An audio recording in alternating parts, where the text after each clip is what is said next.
ज्योतिर्लिंगों के सफर में अब हम वहां पहुंचे हैं घृष्णेश्वर, जिसे घुश्मेश्वर नाम से भी जाना जाता है। और पहली बार हम आपको सीधे गर्भगृह से शिवलिंग के दर्शन करा रहे हैं। वैसे तो शिवलिंग कई होते हैं, लेकिन ज्योतिर्लिंग सिर्फ 12 है और घृष्णेश्वर का स्थान उसमें 12वें नंबर पर आता है। कहा जाता है कि शिवलिंग यानी कि ज्योतिर्लिंग जो मान्यता है जिनकी, वहां पर भगवान शिव स्वयं प्रकट हुए थे। ऐसे में आज का ये खास कार्यक्रम सत्यम शिवम सुंदरम सीधे घृष्णेश्वर से, जो कि औरंगाबाद महाराष्ट्र में स्थित है। ज्योतिर्लिंग, वो पवित्र ज्योति जिसके बारे में माना जाता है कि लोक कल्याण के लिए खुद ज्योति के रूप में प्रकट हुए। शिव पुराण में कहा गया है कि जो व्यक्ति सुबह शाम इन 12 ज्योतिर्लिंगों का नाम लेता है, उसके 7 जन्मों का पाप मिट जाता है। वो जन्म मृत्यु के बंधन से मुक्त हो जाता है, उसे मोक्ष की प्राप्ति होती है। हिंदू मान्यता है कि 12 ज्योतिर्लिंगों की वजह से पृथ्वी का आधार बना हुआ है। ऐसी पवित्र ज्योतिर्लिंग की भूमि है घृष्णेश्वर, जो बेहद खास है।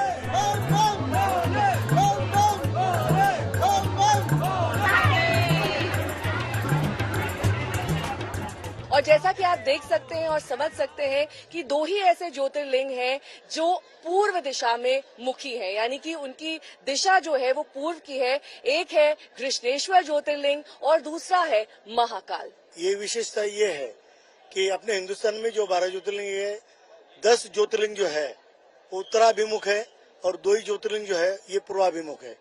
जैसे महाकाल और घृष्णेश्वर 2 ज्योतिर्लिंग पूर्वाभिमुख है और यहाँ पर विशेषता पुत्र प्राप्ति के लिए प्रार्थना की जाती है। महादेव देवों के देव हैं, वो तीनों लोकों के स्वामी हैं। वो संहार के देवता हैं, तो वो देव और मनुष्य के रक्षक भी। वो अलग अलग रूपों और नामों से 12 जगहों पर प्रकट हुए। उन्हीं में शामिल है घृष्णेश्वर ज्योतिर्लिंग। तो हर ज्योतिर्लिंग की तरह घृष्णेश्वर ज्योतिर्लिंग की भी अपनी एक पौराणिक कथा है। इसके पीछे भी कई ऐसी मान्यताएं हैं, कई ऐसी कथाएं हैं जिनका शिव पुराण और पद्म पुराण में भी जिक्र मिलता है। आइए अब आपको बताते हैं घृष्णेश्वर या फिर घुश्मेश्वर मंदिर से जुड़ी पौराणिक कथा।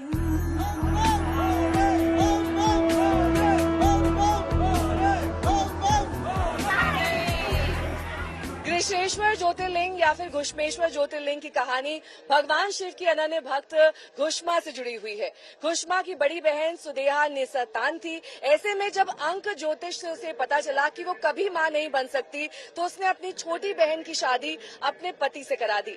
ऐसे में उसकी बहन घुष्मा रोजाना 101 पार्थिव शिवलिंग बनाकर भगवान की पूजा अर्चना करती रही और महादेव ने प्रसन्न होकर घुष्मा को एक सुंदर बालक का वरदान दिया। लेकिन कुछ वर्षों के पश्चात सुदेहा को लगा कि उसके घर और पति पर अब घुष्मा का कब्जा हो चुका है और उसकी अहमियत नहीं रही। सुदेहा के मन में कुविचार आकार लेता रहा और उधर घुष्मा का बेटा जवान हो गया और शादी भी हो गई।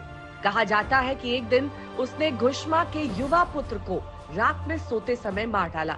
उसके शव को ले जाकर उसी तालाब में फेंक दिया जिसमें घुष्मा प्रतिदिन पार्थिव शिवलिंगों को विसर्जित करती थी।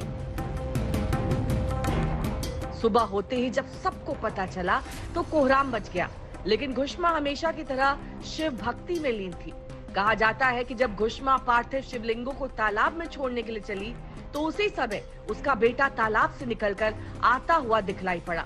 वो सदा की भांति घुष्मा के चरणों पर गिर पड़ा। ऐसे में मान्यता ये है कि भगवान शिव स्वयं वहां पर प्रकट हुए। वो सुदेहा को दंडित करने के लिए तत्पर नजर आ रहे थे।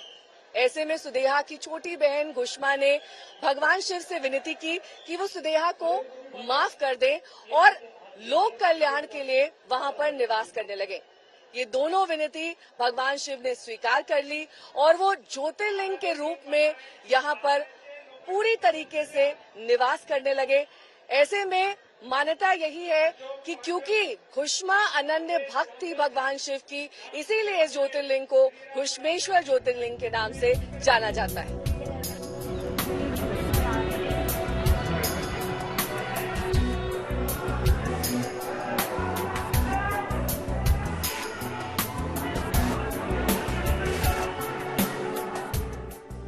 मंदिर का इतिहास दरअसल काफी पुराना है। 13वीं और 14वीं शताब्दी में इसे सल्तनत शासन ने नष्ट कर दिया था। उसके बाद करीब 16वीं शताब्दी में ये बताया जाता है कि शिवाजी के दादा ने इसका पुनर्निर्माण कराया और फिर एक बार इसे मुगल शासन ने ध्वस्त कर दिया था। दूसरे ज्योतिर्लिंगों की तरह यहाँ भी इंदौर की महारानी अहिल्याबाई होलकर मंदिर के पुनर्निर्माण में सामने आई। 18वीं सदी में उन्होंने घृष्णेश्वर मंदिर का पुनर्निर्माण कराया। वर्तमान में मंदिर की संरचना वही है जिसका निर्माण महारानी अहिल्याबाई होलकर ने कराया था। दक्षिण भारतीय शैली में बना घृष्णेश्वर ज्योतिर्लिंग मंदिर 44,400 वर्ग फीट के क्षेत्र में फैला हुआ है। ये ज्योतिर्लिंग भी दरअसल मुगल शासकों ने पूरी तरीके से नष्ट कर दिया था। उसके बाद 1791 में अहिल्याबाई होलकर ने इसका जीर्णोद्धार किया अपने निजी कोष का इस्तेमाल करके। तब से ये मंदिर दूर दूर तक विख्यात हो गया।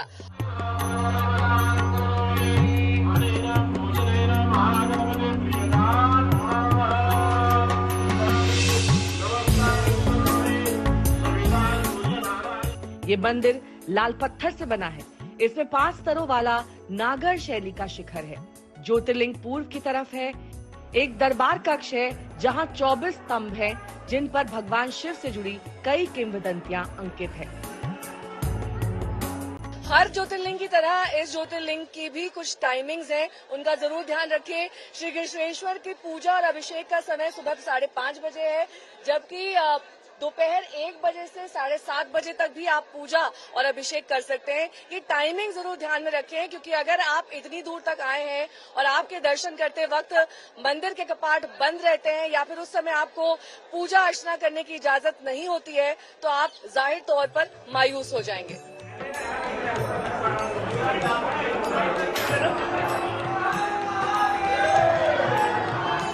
यहाँ सुबह 4 बजे मंगल आरती होती है।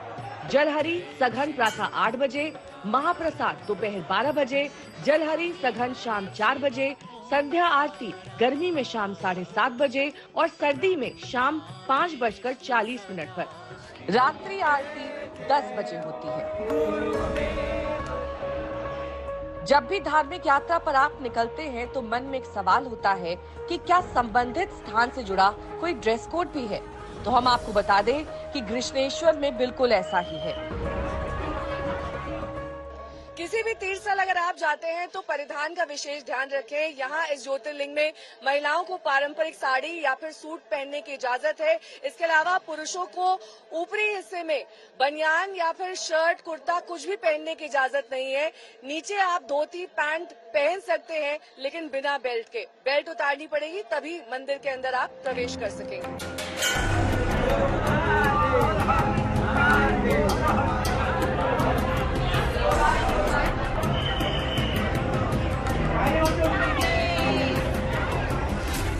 घृष्णेश्वर ज्योतिर्लिंग औरंगाबाद से 35 किलोमीटर की दूरी पर वेरुल में स्थित है।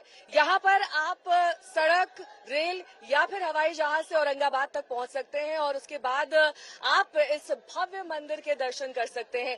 लेकिन यहाँ तक कैसे पहुँचे, उसके बारे में कुछ जानकारी नोट कर लें। यहाँ आने के लिए सबसे करीबी हवाई अड्डा औरंगाबाद का छत्रपति संभाजी महाराज एयरपोर्ट है।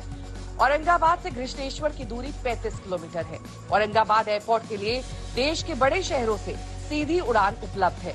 औरंगाबाद से बस, टैक्सी या ऑटो से घृष्णेश्वर ज्योतिर्लिंग आप पहुंच सकते हैं। आसपास के दूसरे हवाई अड्डों की बात करें तो शिरडी से 95 किलोमीटर और नासिक से 171 किलोमीटर की दूरी पर स्थित है घृष्णेश्वर महादेव। अगर आप ट्रेन से आना चाहते हैं तो औरंगाबाद रेलवे स्टेशन पहुंचना होगा, जहां के लिए देश के प्रमुख रेलवे स्टेशन से कई ट्रेन चलती हैं।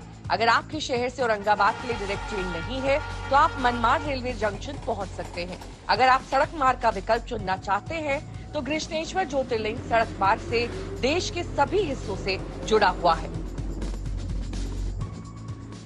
वैसे तो घृष्णेश्वर मंदिर में साल में आप किसी भी वक्त पहुंच सकते हैं, लेकिन सबसे उपयुक्त महीने हैं अक्टूबर से लेकर मार्च तक।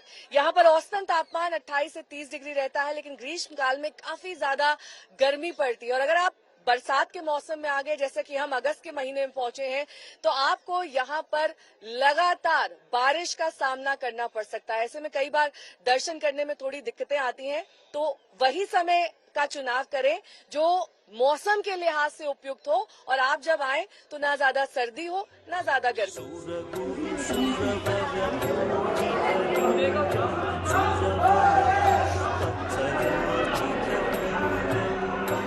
जब भी हम किसी तीर्थ स्थल जाते हैं तो सबसे बड़ी समस्या हमारे सामने होती है कि हम कहाँ पर रुकें, कहाँ पर ठहरें।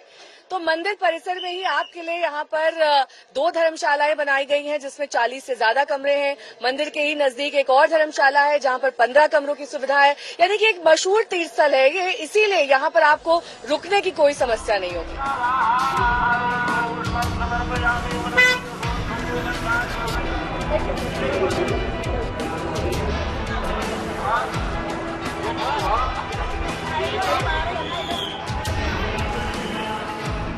गृष्णेश्वर मंदिर के आसपास कई प्राइवेट होटल्स भी हैं। यहाँ पर आपको 500 से 1200 रुपए तक का नॉन एसी रूम मिल जाएगा, और वहीं 1200 रुपए से लेकर 5000 रुपए तक का एसी रूम, यानी कि रुकने के, ठहरने के यहाँ पर कई सारे ऑप्शंस मौजूद हैं। अगर आप गृष्णेश्वर ज्योतिर्लिंग के दर्शन करने के लिए आते हैं तो सिर्फ यहीं तक सीमित ना रहे, और भी दर्शनीय स्थल है यहाँ आपके लिए।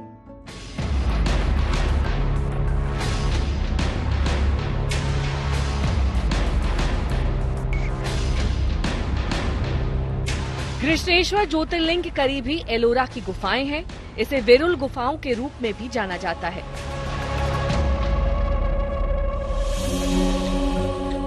गृष्णेश्वर मंदिर के करीब ही शिवालय तीर्थ स्थित है। ये वही सरोवर है जहां घुष्मा भगवान शिव की पूजा करती थी और भगवान शिव ने उसे दर्शन दिए थे।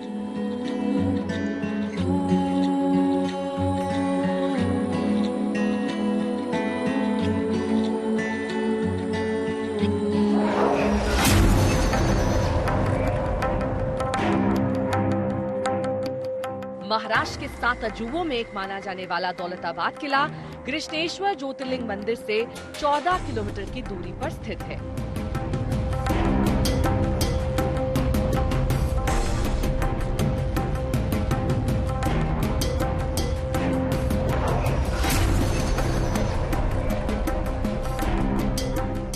वेरुल से ही करीब 49 किलोमीटर की दूरी पर पीतलखोरा गुफाएं और गौताला वन्य जीव स्थित है। यानी कि भगवान शिव के दर्शन तो हो ही जाएंगे आपको, लेकिन अगर आप प्राकृतिक खूबसूरती और सौंदर्य का भी आसपास लुत्फ उठाना चाहते हैं तो यहाँ पर आपके लिए बहुत कुछ है।